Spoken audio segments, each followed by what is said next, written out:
Hello. In this video, we're going to look at rules of exponents. The first rule that we're going to look at is the zero exponent. We have a to the 0 equals 1. And basically what this means is that anything to the 0 power is 1.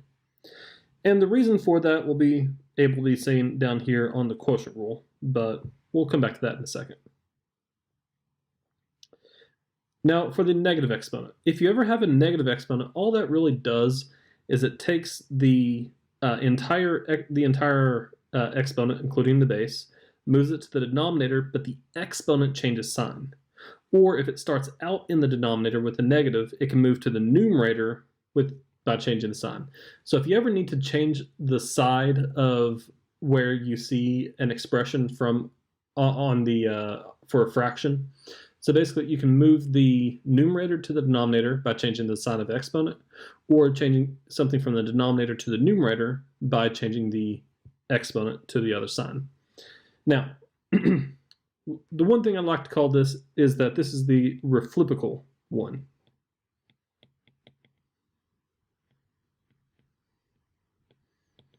Technically it's a reciprocal, but I like to say reciprocal because it helps with the name. So you flip it to the flip it to the other side, and that will be what you're doing here. So here's what it really means in words. It says that negative exponents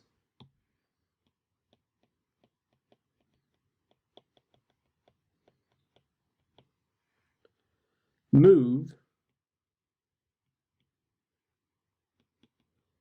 the base to the other side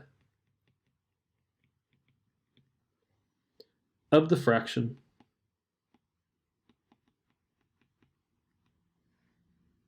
and change the exponent to positive.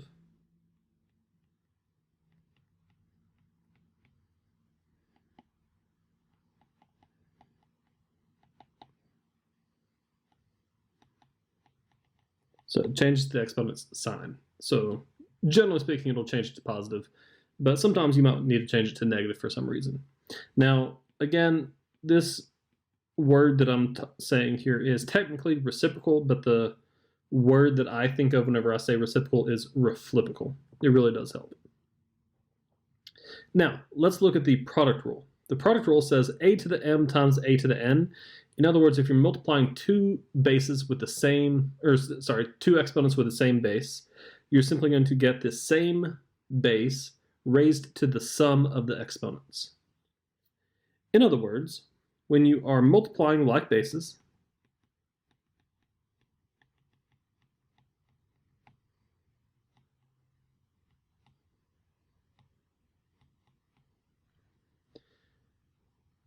means that we add the exponents.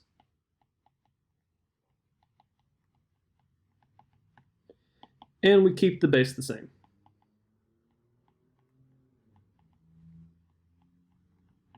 Just a reminder, for an exponent, we have a base and the exponent is there. Good. Now for the quotient rule. We have a to the m divided by a to the n. That's going to give us a to the m minus n. So basically what happens here is that dividing like bases,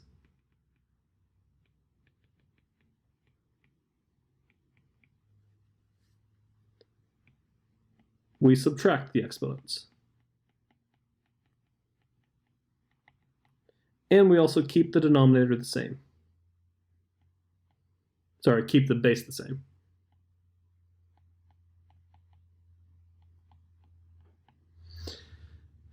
Now, I did say earlier that we can actually prove that a to the 0 equals 1 using this down here, and here's why.